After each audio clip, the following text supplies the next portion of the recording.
That's live, and I am now making the tweets, and we're going to be stopping at in 1 hour, so we're at the 15-minute mark. We'll be stopping 1 hour from now.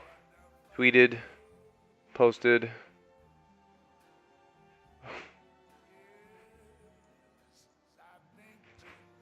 Okay, and it's up on Twitch. I'm gonna really quickly do some social media work on my phone so I can get it everywhere else, and we are freaking going, man. You guys ready for this? Yeah.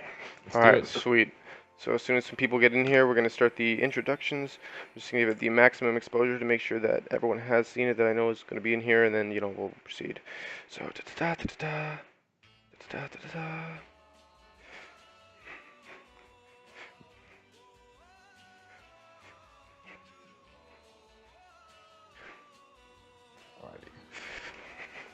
Yep, everyone. Is everyone just doing the same thing right now? Is everyone just like, oh, social media? Oh yeah. You know it. Get those retweets. Get some attention, yeah. I wanted to actually link your organizations as well, but it was too long of a description if I did everything. So I was like, I guess this is good. People can just plug their own stuff. That works. Haha, for sure.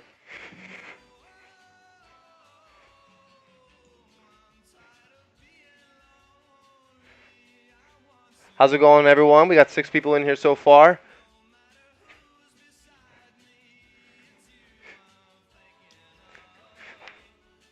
No. Kyle, your facial hair is like on point today. It looks clean. Thanks, dude. You're welcome. Oh, that put a big smile on his face, dude. Found a barber in town that trimmed them.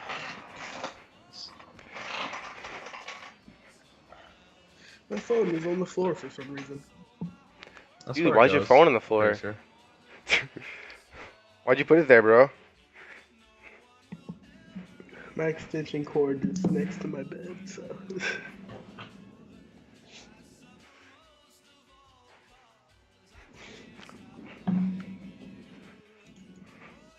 Alright, this part I'm probably going to have to cut out the video.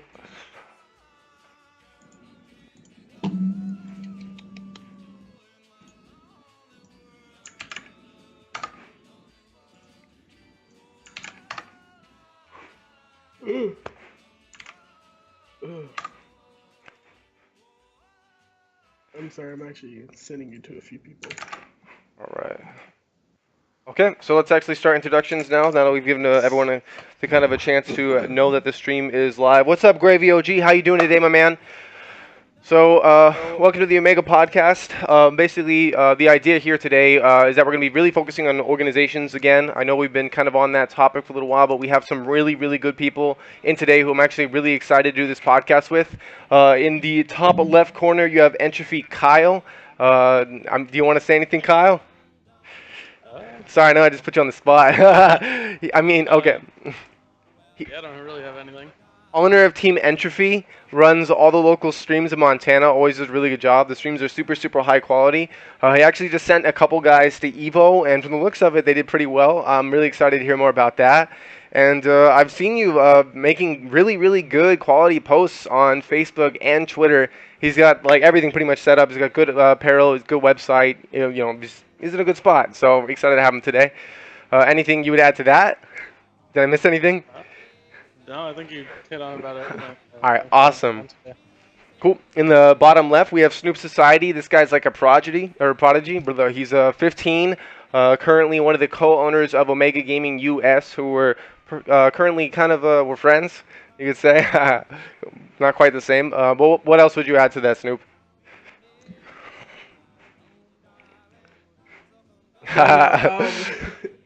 Yeah, you really do just put him on the spot.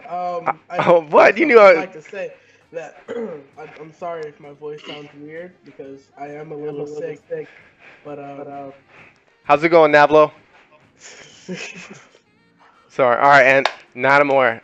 This guy is he's one of the biggest. He's the biggest probably single content creator producer in Montana. He actually just went to Evo himself. He's consistently going to all these tournaments. He helps run the brackets where and when he can. He actually ran one of the streams at Spring Scuffle, so this guy's always just willing to lend a helping hand everywhere. So he's kind of made the name for himself in the community through that. Adam, was there anything you'd add to that? Like I said, yeah, I help in the local scenes however I can, running streams, running brackets, running tournaments. I play a lot of games, mainly Smash Bros. They're my main focus right now. I'm Entropy's #1 fangirl. I claim that role. No one else can take that away Oh, from me. true. That's pretty Dude, much it. Yeah. all right, cool. So, like I said, today we're going to be talking a lot about esports organizations, and I just kind of want to get some extra opinions because you guys always hear me blabbing about stuff. So I figured it'd be good to ask some questions of Snoop and Kyle. And I know first and foremost, last stream we talked about generating income, and it was of our opinion that sponsors, that a lot of sponsorships are more of like a salesman type situation where you get a sponsor. And then basically you get a commission for every kind of for every time you sell something. Kyle actually had something he wanted to clarify on that with the sponsors that he's actually gotten himself, and worked with. I think that did you help Blake get any of them for Spring Scuff or anything like that? By the way, Kyle, or For Spring Scuffle, like, helped out, I guess. But majority of that's on Blake and D-Wall. okay. So then, as far as the sponsorship stuff goes, what was it you wanted to add? 'Cause I know the last time you were saying that that's probably one of the best ways to make income, actually. Yeah. So organizations, to have one, you need income. Um, so sponsorships and investors are like 100% your best way to get it. The sponsorships you guys were talking about are what we like to call T-shirt sponsors. You sell their T-shirt and they give you a percentage of it. They're really not good. There's a lot of small orgs out there with a lot of T-shirt sponsors, and it honestly just looks really bad for you to have them. Our sponsors, of our 6 sponsors, only one of them we get a kickback on our codes, but that's not our primary sponsorship. They also write us a monthly check every single month for that. And if people use our codes, we do get a kickback, but that's not what we went for with that. All right, that's awesome. See, that's why I grabbed this guy, guys. So I wanted to ask, what do who do you go to then? Like, how do you, know who to grab for a sponsor, and how are you working out that deal then, if I may ask? Because that's going to be something that a lot of people are really interested in hearing. So it starts. You have to have a sponsorship deck that you can send out mass emails, get yourself out there. That really lists everything that you do, your accomplishments, your growth rate, your expected reach, your current reach, everything. And then you just send that out to everyone that you think would be a decent partnership for your company.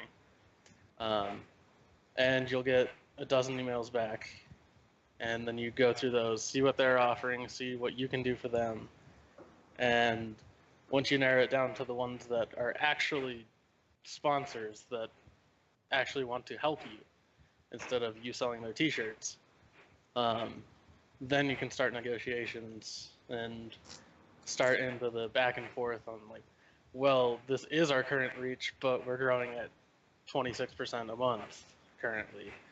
So if we're signing a yearly contract, I need this much because at the end of the year, I'm going to have this much more reach, stuff like that. For sure. Is there a history of entropy video or anything out there I can check out? Because if not, we should do another interview, because or an actual interview at a later point, because I have a lot of questions about the growth and progress of entropy. And did you do the business development yourself then? I'm guessing as well. Yeah, that was pretty much all on me. Okay. I partnered with Tyler Katzman I think 4 years ago, when we got it all started, and it was on the 2 of us, but he stepped away, so that's all on my back now. Okay. And so, guys, since this is more of a general discussion, I feel anyone feel free to jump in. Snoop Society, I know that you actually that Omega Gaming US has a sponsorship with G2A. It's a very big company. How did you manage to get that one, if I may ask? Well, when it came to G2A, we actually we reached out to G2A like actually like a while back, like before they like really kind of like exploded. So getting the sponsorship wasn't really too hard. Now, when it comes to G2A, basically like you can use like our code. They give us a code and a link, but you can use our code to purchase anything, like any game, skin, or whatever, and we get a little bit of the money back. Not much, but income. And but we try to support G2A as much as possible. They don't really, like, since G2A is now like a really big company, they don't really support us as much anymore, but we do try to support the sponsorships that we do have, though. Yeah. I see. All right, cool. All right, so moving on from the sponsors, I just wanted to talk about that since we kind of, closed. We talked about it a little last time, but I didn't have either of you guys in here. Some of the stuff I want to talk about, like recruiting and merch, I feel like is pretty self-explanatory and is kind of similar across the board. So what I'd like to bring up or ask instead is, what are some of your expectations, and what kind of training do you put your new members of your organizations through? So, from the get-go, what are you looking for from these guys? Obviously, there are different areas, content creators, administrative stuff, esports, but what's a general rule of thumb for any of you guys? Personally, for me, one thing that I really look for, like whenever it comes to recruiting people to the organization, is consistency. Like that's one thing that like I'm very very big on. Like if it's like let's say if it's like a designer, like someone that digitally creates things, I want to see consistency. Like I don't want to see you making one thing a month and then posting it on Twitter. Like no, like I want you to like really be like on it, like making things all the time, and maybe even like with players that maybe like they like trick shot or snipe. I don't want to see like one clip every month or one clip every few weeks. Like honestly, I want to see like a few clips a week, like 2 to 3 clips a week. One thing about that that's just I really want consistency. Like I don't want you just slacking, not really doing anything. Like if you're in the team for this reason, then you need to be doing that. Like that's it. You need to be doing just that.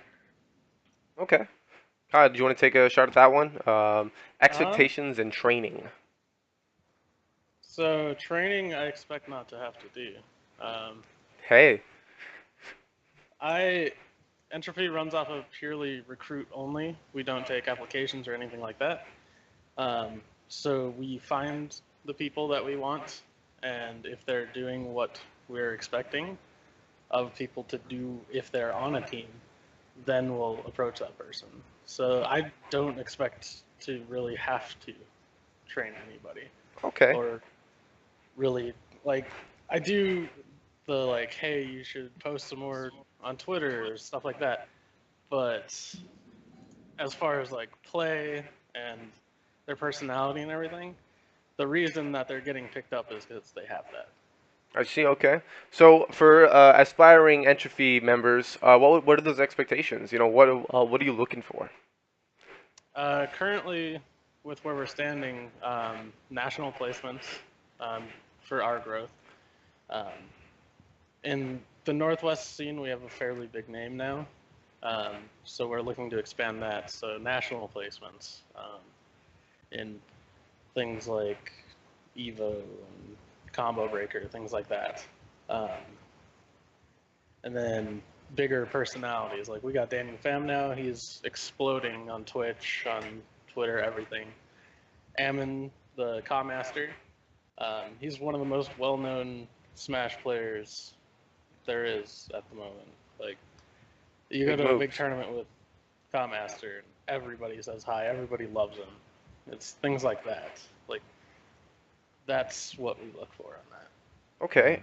So I had another question, and then this is terrible. I forgot what it was right after.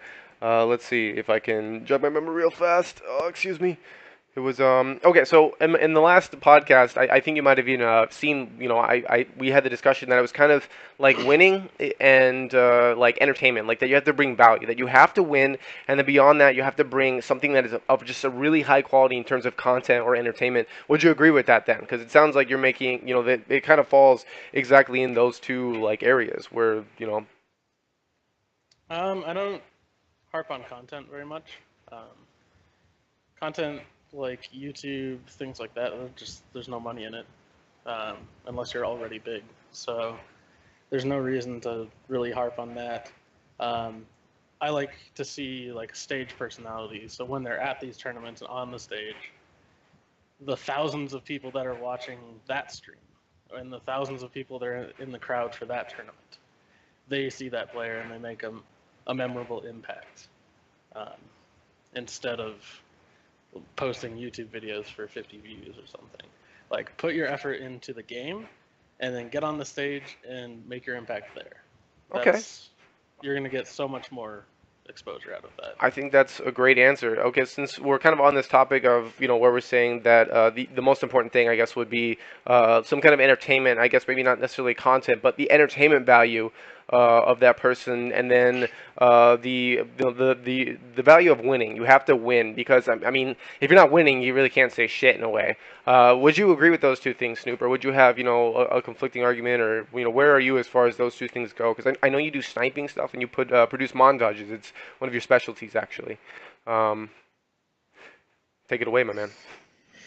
Honestly, well, when it comes to my team as of right now, we're not too focused on that, so I can't exactly give my input when it comes to that. So I like just like when it comes to that, like overall, like I don't see myself fit to speak on that. Like that's all I'm really saying. Absolutely not. I completely disagree. I think all three of us are in different stages of, the same thing, and I think all three of us have our own skills, talents, and abilities, and I think that yours is different, and that's why, I'd like to hear your perspective because you have something that none of us, can do. None of us do montages and, have snipers and anything like that. You know what I mean? So, just from your perspective, how do what's important for, your organization? Well, the one thing that is I mean, I'm pretty sure like I would hope that this goes for all of our organizations, but the one thing that's just like really important like to my organization and the people that's in it, I really like I'm very strong on the teammates actually like representing the organization, and I mean like hard, like not just like oh when you join you tweet I joined blank whatever, but to be, and again this goes back with the consistency, but to like really just like represent the team like as a whole. The like one thing that I also hate is like whenever like teammates go off and like let's say like they do something I don't know kind of like scummy or whatever, like what they don't understand is they're not just representing themselves, they're representing the organization as a whole. The people in the team represent the organization, and I just that's one thing that I think like hopefully like all of our organizations will do is just kind of just making sure that people in the team like actually like fully like represent the team as for what it is. Definitely, I think I think both myself and Kyle take professionalism, very seriously. I think both of us have, professional images, so I agree with that, 100%. How do you guys feel about team houses at this point? And I want to say, with that being said, I haven't ran numbers. I don't know statistics. I don't know, what the real ROI of a team house is. I tried to make it work, and it didn't really work for me. But I think I was too naive at the time. So, what are you guys' opinions on this? And Natamore, yourself too. You've been pretty quiet. I know the discussion's a little bit away from you, but please, I'm interested in everyone's opinion here. Whoever wants to Well, kick it. I would say that like since as a player, I would not like want to like move across the country to join a team house if I don't like not good friends with the people there already and haven't spent like the time. Like team houses, I think can work for certain games if you're more focused on, you know, like an Overwatch or on FPS or mobile, where it is you're constantly on a group fighting, like playing with each other. I think for what like Entropy is more focused on the like fighting games right now with it's a lot of everyone's 1v1.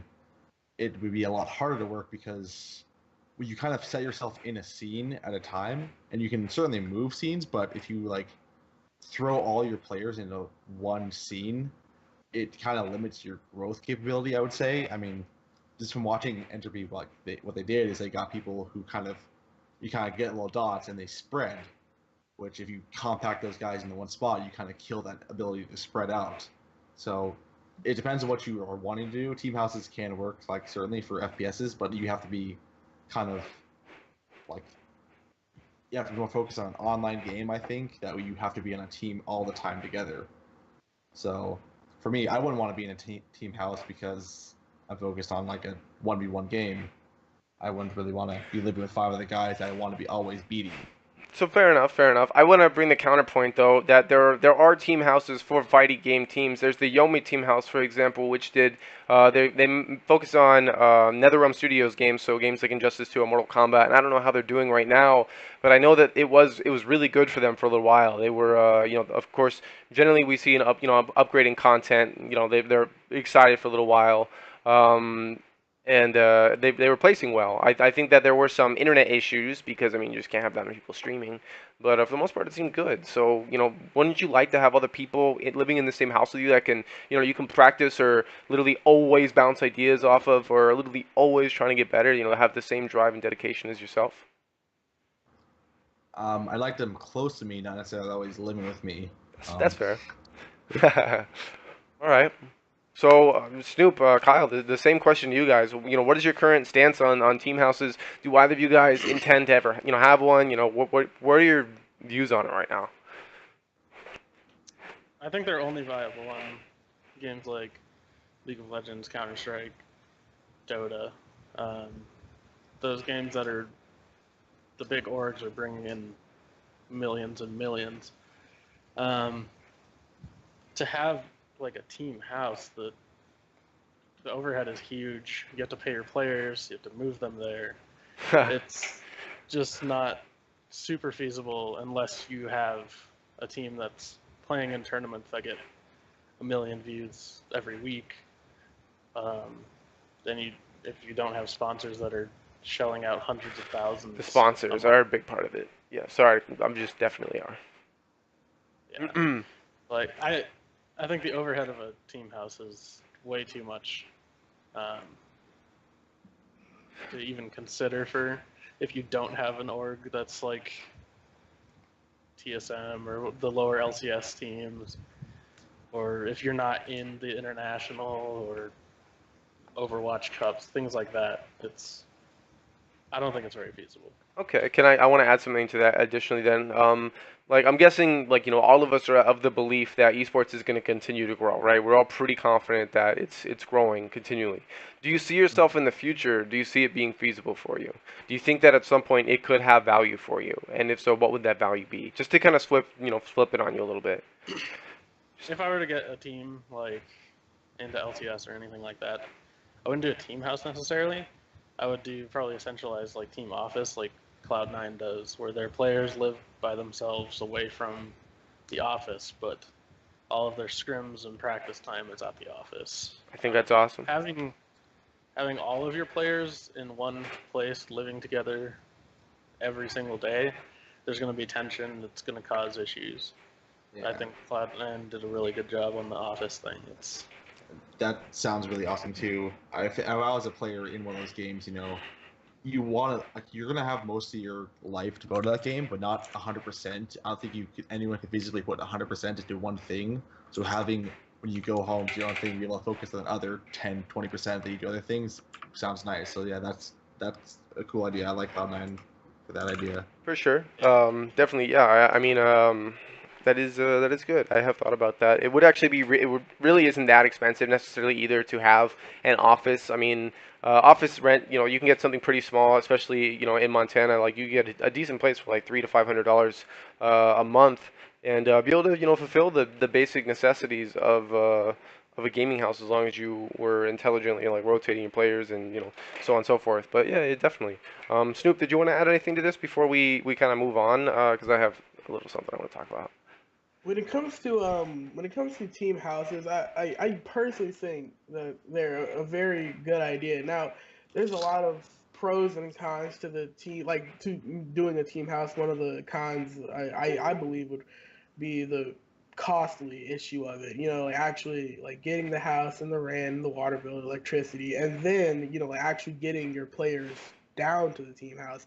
That itself is a very costly thing to do. But once you like get like is probably most of the like costly issues out of the way, I think a team house is like you can get the whole team working together. Now, the one thing about the Cloud9 office thing, which is why like a team house could also be kind of bad, is because the one thing that isn't good is when you're in these team houses, like at that time, like gaming is basically like your job, and you don't want to associate your job and your workplace with your home. It can kind of like I'm pretty sure it can kind of like really like mess with you. I mean, like imagine like staying like at your school, like you get the stress of your job, and then like you come home, like I don't know. So like when it comes to team houses, like it's a really cool idea. You guys can all like work together, and you guys are very accessible. I mean, like you don't have to call or Skype anyone. You could probably yell down the hallway to find someone. So like the whole like the working together, like that's really good. But as far as like the costly thing goes, and merging your home space with your workspace, that's pretty bad. But I think overall, team houses do actually benefit the people living in it. Okay, fair enough. So I'm actually going to bring up something that I haven't really heard people talk about, but I just kind of want, an opinion here because I think that at some point this would be really cool. But the idea of having a tour bus, like basically, you imagine you've got entry fee, whatever color outside. On the inside, you've got maybe 4 beds. You could do a bunk bed style or something like that. And you've got 4 TVs so they can practice and stay warmed up the whole time as they go on kind of a tour and hit, in addition to all the majors, smaller tournaments along the way. And you could send with them a videographer, photographer. You can put some, vlogs up together, something like that, where he could, hopefully still work on a laptop. And basically, you'd have just a moving tournament content machine, essentially. What do you guys feel about that? Obviously, it'd be pretty expensive. It'd be probably easier to renovate a bus than to buy a custom one. My God. But do you feel like that's something that could ever become feasible? I know it's kind of out there. I I can just. s- I can see it working for like maybe like that could work. For like maybe like I see that for fighting games, you'd like take your three like players, send them on like a tour across the country, hit like a bunch of majors on the way, but you'd have to have those majors line up as in like being pretty close, which 9 times out of 10, like the next major, the next weekend is all the way across the country, and so like the idea could work feasibly. I don't know how often it work out. It'd be like a one-time thing, I think, and you wouldn't do it once a year. You do it like once every 5 years maybe, but Hmm. slight chance. Okay, well, there are a lot of locals, it seems like, more and more popping up constantly for games like Smash Brothers. Like, don't you feel like at this point that it could move to, like, where it would actually be feasible? Just in I your feel like personal it's way opinion? too taxing on the players. Way too taxing.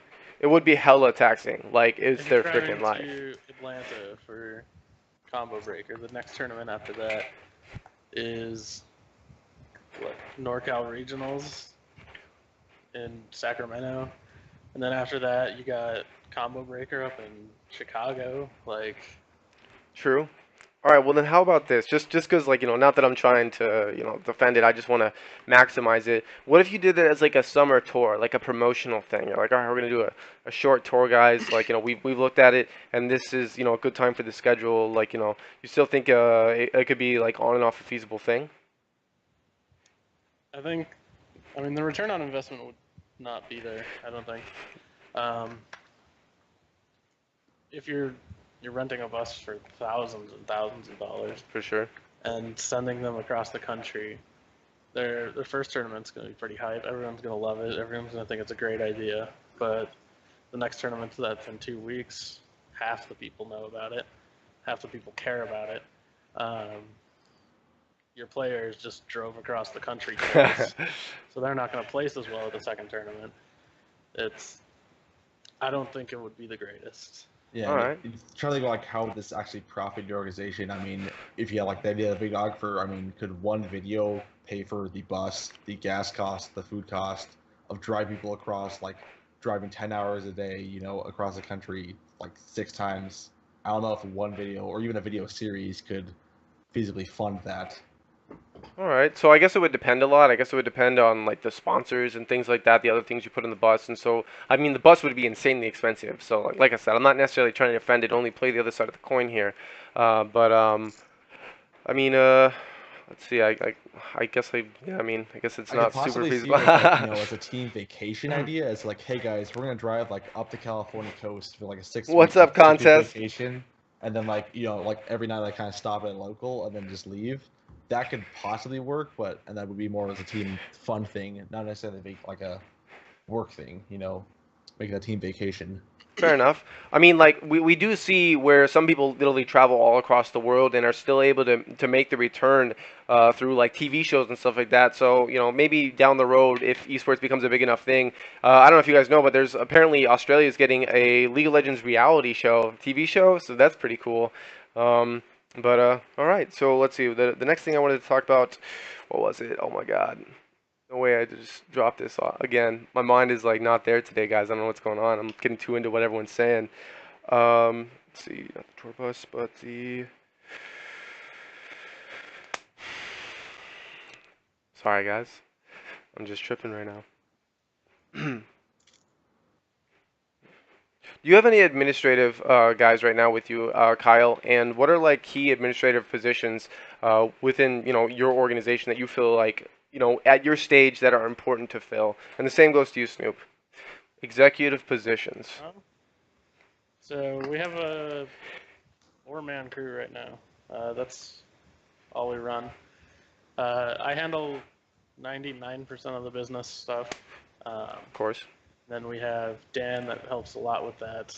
He helps with like player decision making and stuff like that, and then does all our graphics. Um, he's a lot of the like front end what you see. Um, He's good then. He does a really good job in your image. yeah. Um, and then we have Blake and D-Wall. Blake does our primary social media, and then him and D-Wall together are organizing the events I that we host. see. Okay. All right. Snoop, what's your administrative staff look like right now, and who do you feel like you need to add to that? One thing about my administrator staff is it's split up evenly among three people, which are like the main guys, like the team, kind of like the head honchos, which is me, Joey, and Tyler. Now, I handle like things like sponsorships and a lot of the recruiting. Joey handles uh, a fair share amount of the recruiting too, but he's also like our graphics guy. He makes very good graphics. And then Tyler also does some of the recruiting. He's also he plays a large role of the team funding as well, and we're very thankful for that. I would say everyone does about a equal amount of work. But one thing that I would like to add to my team would be a social media manager, simply because I believe and I know by a lot.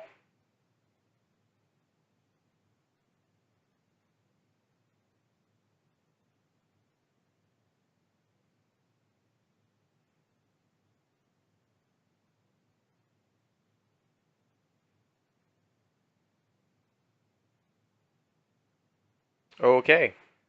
Stream, you with me? Everything just froze. Yeah. You see me just looking around crazy? I just checked everything, and everything is still working, but just not that. I guess I'm just gonna restart this call, eh? I think so too. I think it crashed. All right, sorry guys. Oh, technical flops here.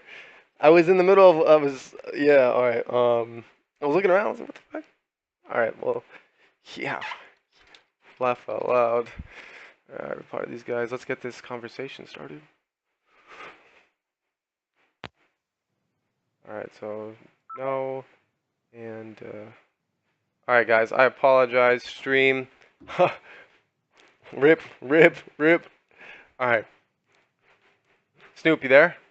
All right, cool. All right, everything's gonna be good in just a second. It just gotta all fill itself out again. Sorry, stream. I know this looks really messed up right now. It's gonna fix itself.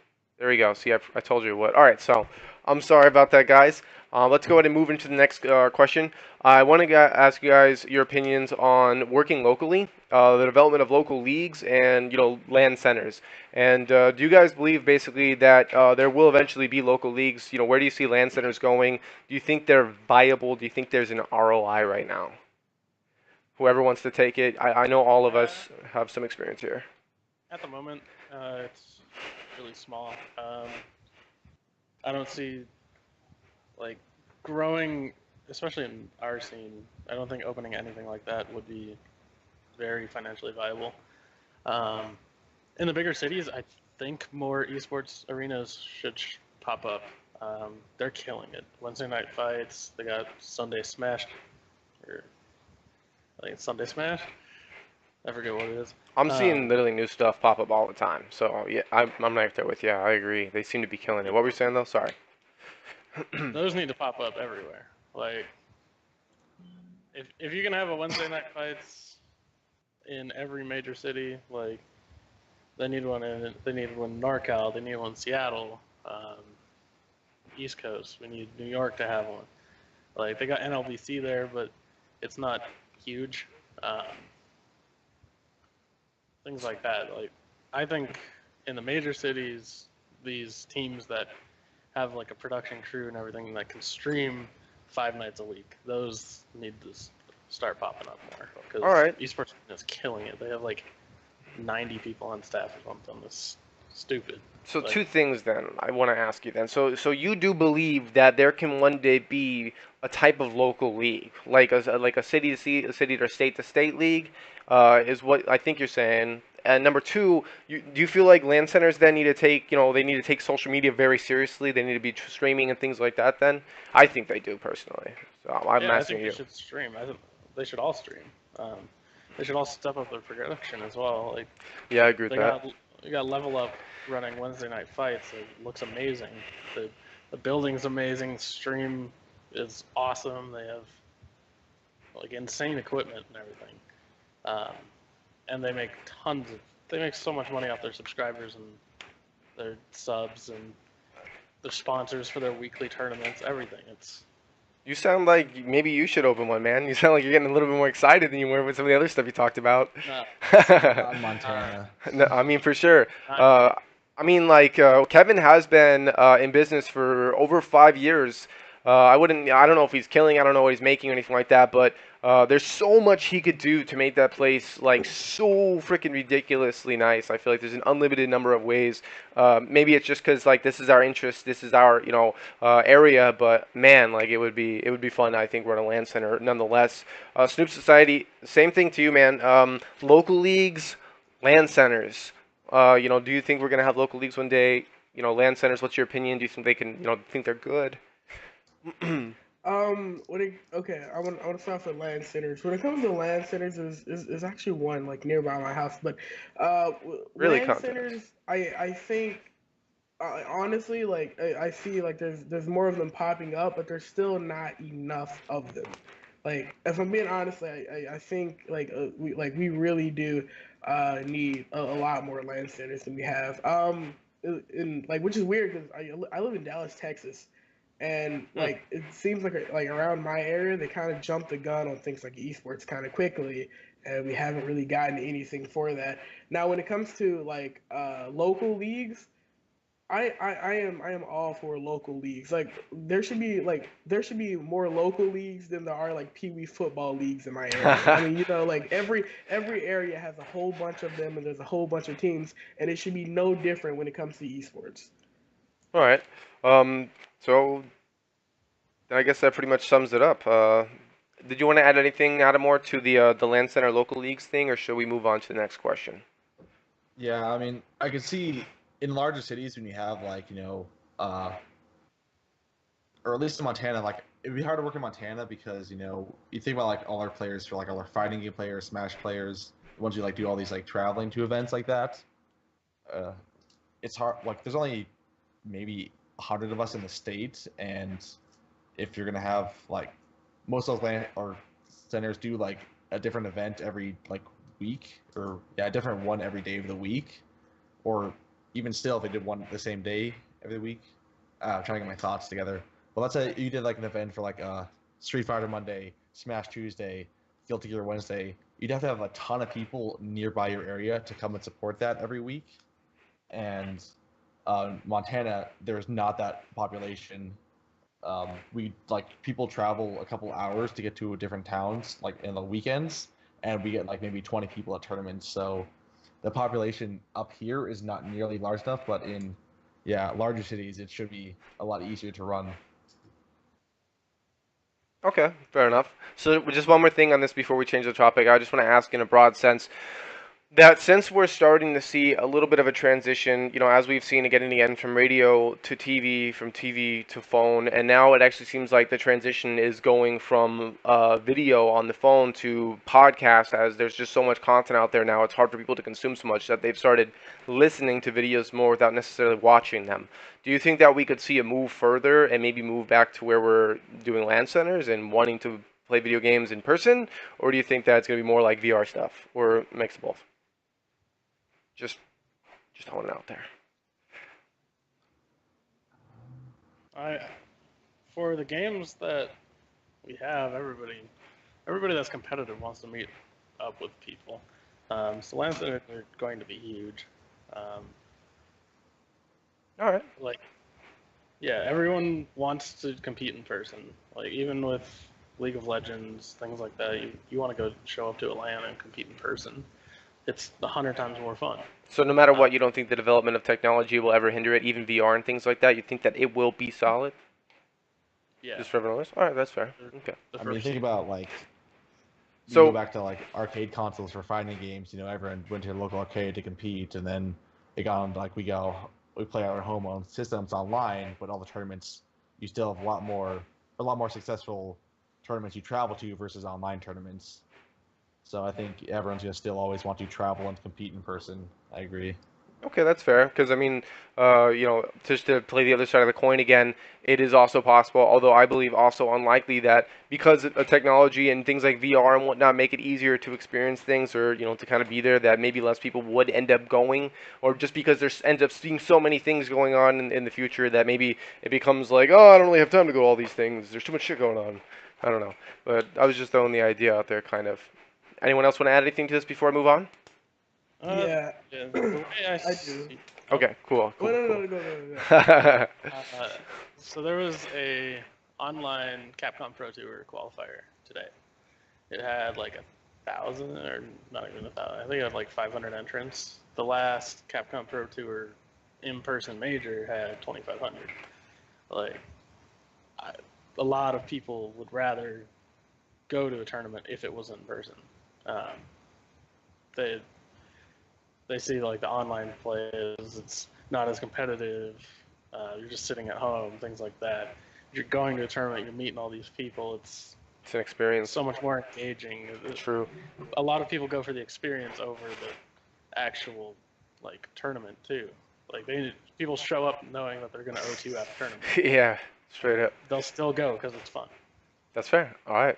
I think that's a good answer. Snoop Society, do you want to add anything else to that? Yeah.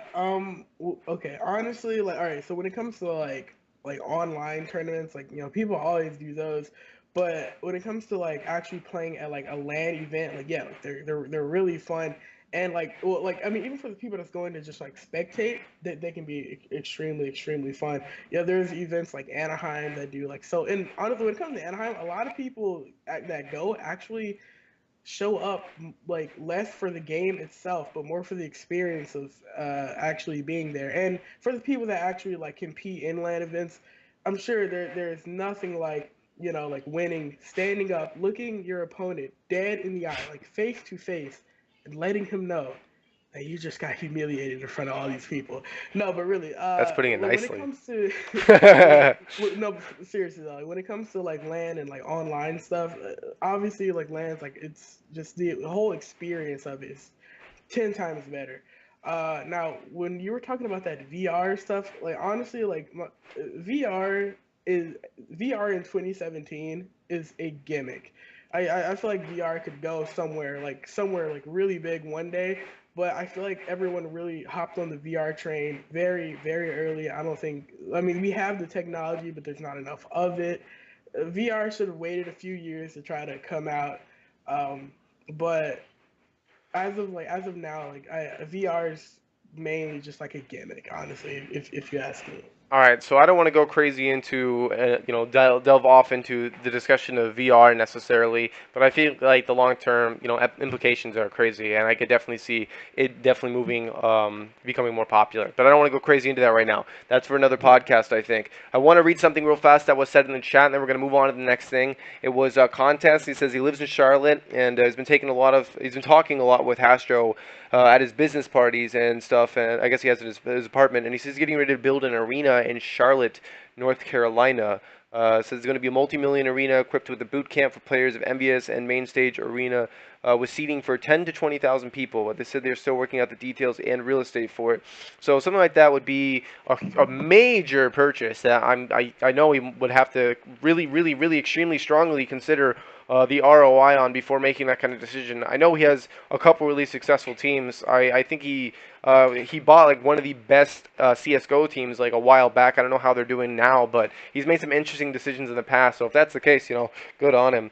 And then yeah, VR. I don't want to get crazy in VR, so let's save that for the next one. But so the next thing I want to talk about is search and optimization, advertising, image and branding in esports. My personal opinion is that I think while branding and image is really important, I think a lot of these guys kill branding. I don't know how much they're really using search and optimization, and I really rarely see advertisements out of esports organizations in general. How do you guys feel about that at this point? Are either of you guys running ads, considered running ads? What do you feel like the ROI is? What would you be selling?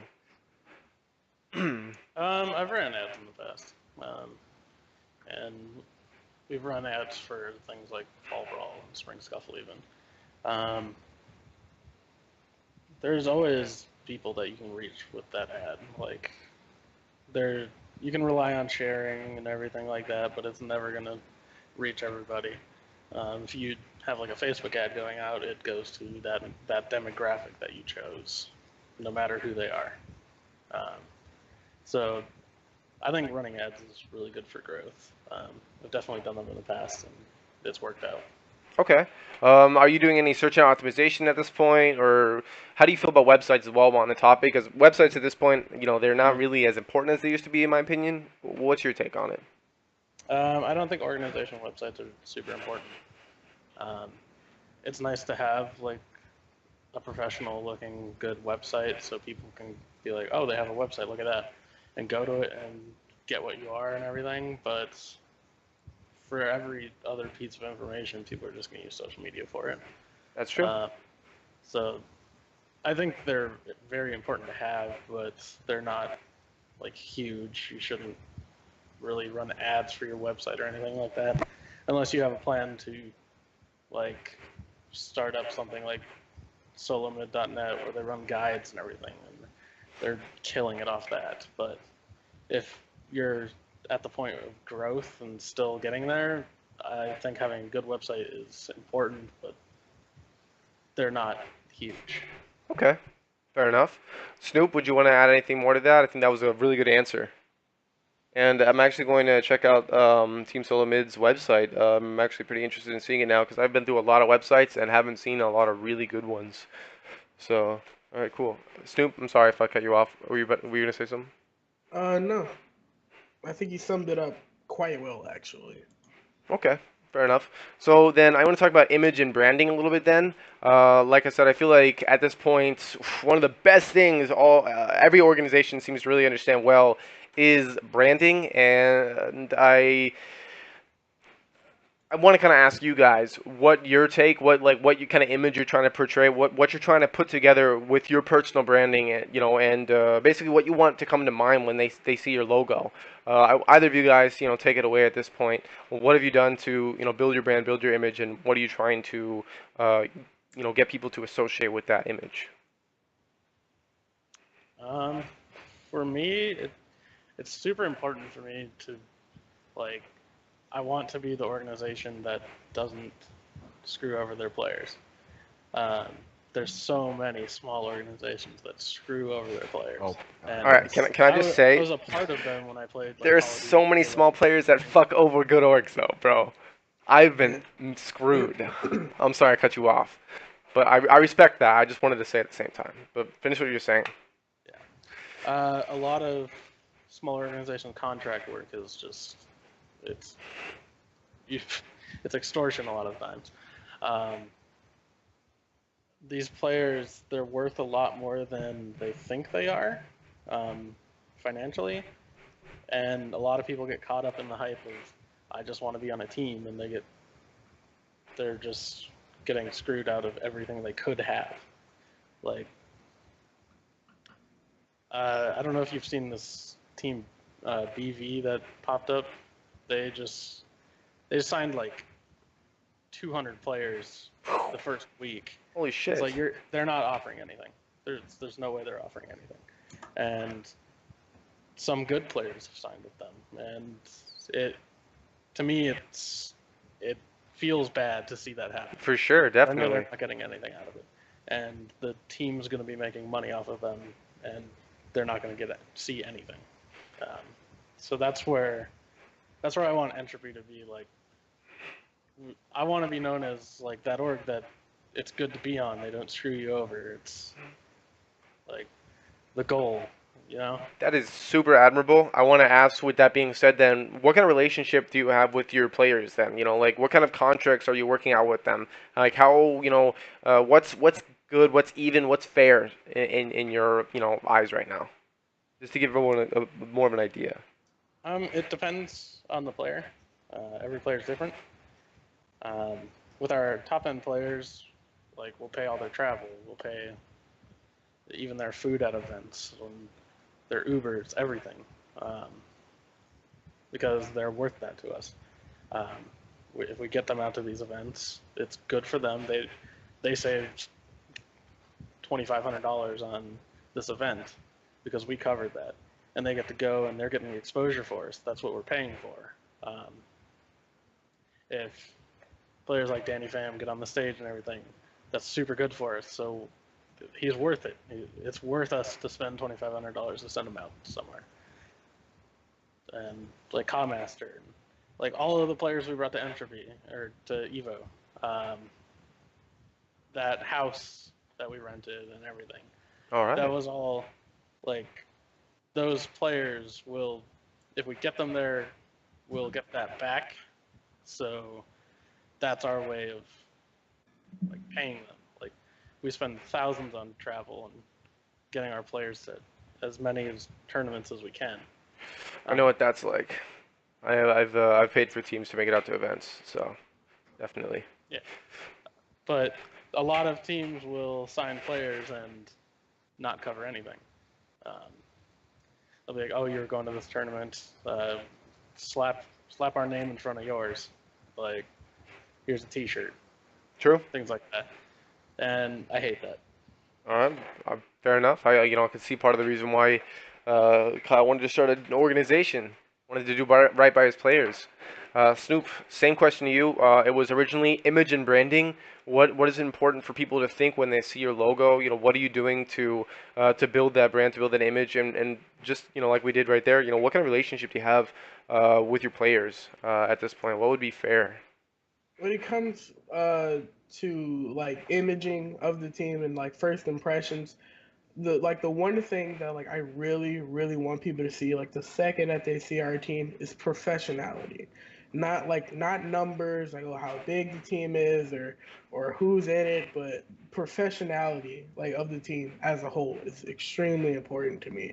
Now, as far as building a relationship with my team members, Oh, where'd that boy okay. just go? He just peaced out As on far us. as building a relationship with my team members, I try to do that, but not on a level to where like like that person who is in the team could think that he could like screw me over, like get away with it. Like I would love to be absolute friends with my team members and like build up a very strong relationship, but like I know that you can't build a extremely strong relationship with some of your team members. I do like, but when it comes to like building a relationship with them, I want them to know that like like I'm cool with you, you're cool with me, but just know like no slack will be cut for you. You're going to get the same amount of slack as everyone else. If you do something, you're not supposed to, like I kind of maybe let you off with like a warning, but you do something again, like boom, you're gone. Like it's as simple as that. Like don't think that okay, like you're going to try to get like really cool with me and then you can go off and do whatever you want. So as much as I would love to build a strong relationship with my teammates, I know that it's not exactly as possible. That's fair. All right. So Natamore has dropped out, guys. I'm sorry about that. Let me actually read what he said. He said, my girlfriend got sick and dropped our dinner, so I got to go clean it up. Sorry to suddenly tip like this. No problem, dude. I got you. We are at the end of the podcast, though. There's only 5 minutes left in the whole thing, so sorry. I know the podcast looks a little messed up right now, guys. You'll have to forgive me. Did you guys have any questions for Kyle or Snoop or myself before we close this out? At Freaks Live. What's up? What's up, dude? How's it going?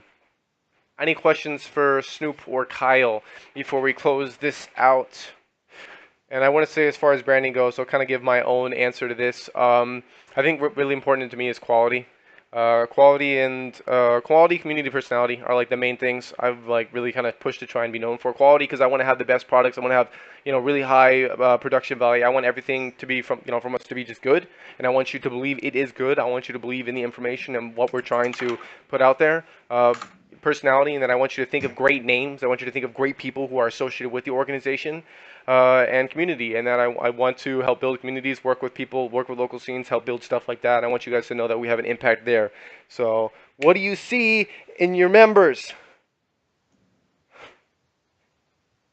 Who's that asking? See in your members, huh? That's an interesting question. Anyone? Anyone? I like to treat my team like a family. Like everyone's equal in a way. Like I like to be friends with absolutely all of them. But what do I want to see from my members is different. But what I see in my members, they're all super good guys. Like I picked them up. They're on our team because they're super good guys.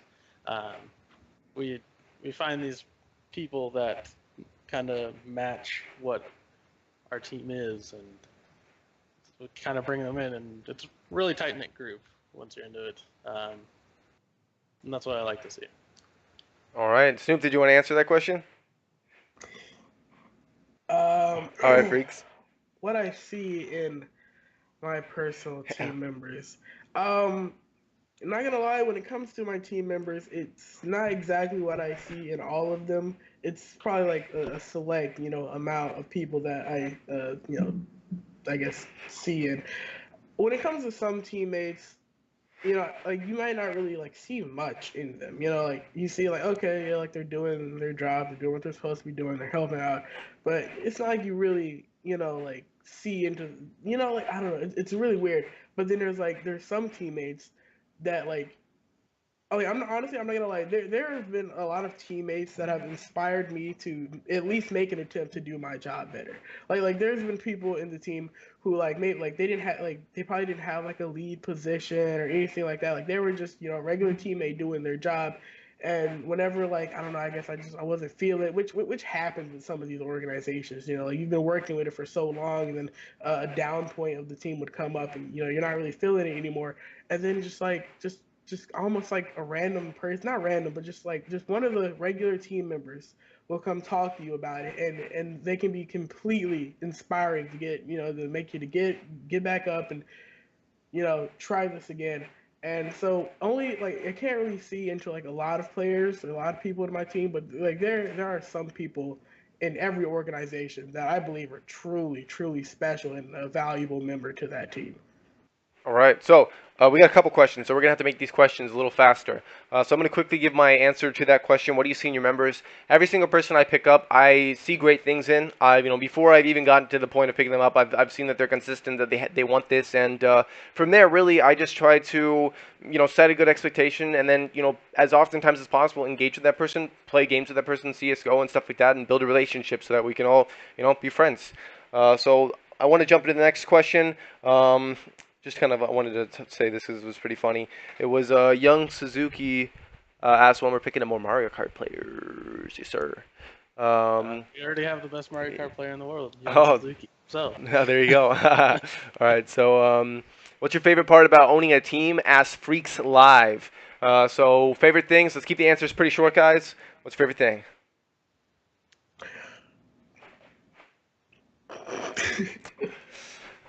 Favorite thing about owning an organization is control over how you want the team to succeed. Kyle? my favorite part about the team ownership is like being able to make the dream come true for all these players. Like a lot of these players wouldn't make it out to these events um, without backing from us and our sponsors. So I love being able to make that happen for them and seeing how happy it makes them to be able to get to the events they would never be able to get to. True. I Can I? like that Oh, too. What are you gonna say? oh, I wanted to add on to mine. Oh, just like one more thing that I really enjoy about owning an organization, uh, is honestly like which this varies for people, but for me, I love being like the team's, I guess you could say, like human resources kind of guy. Like every time someone has like a problem or an issue, I want them to come to me. Like I want to be able to You help like out the everyone in my responsibility. team. I get that. Definitely. Sorry, I was just commenting. I was saying that, like, yeah. Okay, basically, I was gonna say that I really love video games anyway, so it just like it works for me. Cause I mean, like, if when I'm watching on my phone are like top 10 like Smash Bros plays and like top 20 like CS:GO like one taps and like 1v5s and like I just watch a bunch of video games. I just freaking love video games, so it just works out for me. I get to just play video games and work with people who play video games and just do more video games. um, what do you think of the professional team, Team Venom? Oh wait, no. First, we gotta answer Gravy OG's question. What was your worst experience with a team member? Go. Gotta be With short our answers. Overwatch team, we had a pretty bad one. Ooh, Obvious, like 6 players on the team, there's conflicting attitudes. But one player had a very bad attitude, and it pretty much dismantled the team that we had. Um, that was that's probably the worst it's ever been. Everyone else is awesome. All of our fighting game guys, everyone in management, they're all awesome. But there was that one player that. fair enough. Snoop. Worst experience with a team member is when he was actually released from the team. He wasn't putting in the work, and we didn't see him fit. We released him from the team, and he began to threaten to take over the team, kind of like I guess Damn. hack his way into all of our stuff. He didn't do anything, but it was really annoying to see him try. True. I'm gonna give two. I have one mainly. This is the biggest thing ever. I paid for a team to go to an event, and I paid for I paid for the team pass and the hotels and everything. And one of the kids didn't show up, even though everything was paid. He just didn't show. I didn't ever hear from him. That's actually happened to me twice, believe it or not. Once on my own team when I went to Halo event, a kid didn't show up, and then once when I sent a team as Omega. So those are definitely my worst situations as far as dealing with team members. So the next question, though, um, which comes first, the business aspect or relationship aspect of the team as the New York Shoots? Before that, professional team Venom.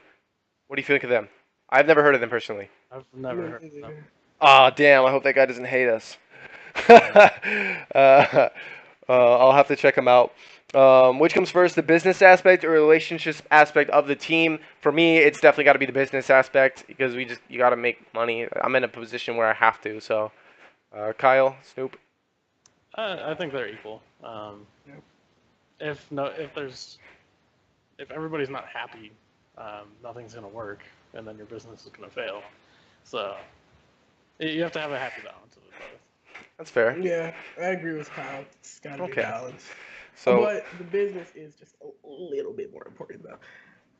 Fair enough. Danker asked me, does your head ever hurt? You nod your head a lot. So I'm just going to say, no, I nod my head a lot because I'm trying to bring emphasis and, show that I'm listening to what these guys are saying. And I feel like there's honestly a little bit of a social effect where if someone else seems to really be listening strongly and interested, I think that naturally that same thing will happen. So I try to, have like, the characteristics, the excitement, the energy that you would expect from a host. That, and I do a lot of head bobbing from boxing. So I think that's just kind of a natural thing. Really, whatchamacallit, I like to move a lot. Let's see, going down. Um, I think that's all the questions. I don't think we have any more questions. So, guys, thank you, chat, for, will there be an RC for your teams? Will there be recruitment challenges? In the future, I will be having a recruitment challenge for Omega. Yes, definitely. Kyle, Snoop? Probably not. I like our recruitment process how it is. I like his system. Everyone's different. I think it's good. Yeah. My team actually does a frequent amount of recruitment challenges throughout the year. The only reason why we do those is we want to make sure that anyone who wants to join, we make sure that we give them the chance. And if you truly want to put in the work, in the team, then I don't see why not. So I try to give everyone an opportunity to join that wants to join. Fair enough. I do them once in a while. Other than that, I like to pick who I'm picking up. But sometimes it's just easier to get some applications. But yeah. Anyway, so I guess we're gonna close out right there. How is the relationship between both Omegas? It's good. It's not. We haven't really done too much yet. I mean, he's in the podcast with us today, right? So I mean, it's good. I'm not gonna like try to put this man out of business just because I own a trademark. I'm just kidding. I'm just messing around. Yeah, did you guys want to say anything at the goodbyes? I want to say Kyle and Snoop, thank you so much, guys, for being here today. I was trying to get some org owners on here, and you guys did not disappoint, if you ask me. It was good. I knew it would be, right? I said that. So did you guys want to say anything to the chat? We got 20 people in here right now. Will there be a Roblox team? Not for me, no. Probably not yet. Maybe if it gets huge. Anything you guys want to add? Yeah. Quick shout out to the people who I messaged to join because I've seen a lot of you. Nice. There you go. Kyle? Dude, you have some people in here Thanks everybody representing, for man. tuning in. Thanks for having me on here. Of course, dude. Absolutely. I want to say one more thing, and I guess I'm keep adding one more things, but in my personal opinion, I don't think there's actually any real competition between smaller orgs. I think that pretty much that we all just fight for a small percentage, and that the big orgs are really the only ones that are making money and are really the only competition. So it doesn't really make a lot of sense for smaller orgs to be, at odds. Just in my personal opinion. I don't know if you guys agree, disagree. Yeah, for sure. For sure. All right, cool. Well, I'm closing it out, guys. Thanks so much for being here. What's up, Roger? You got here at the end, dude.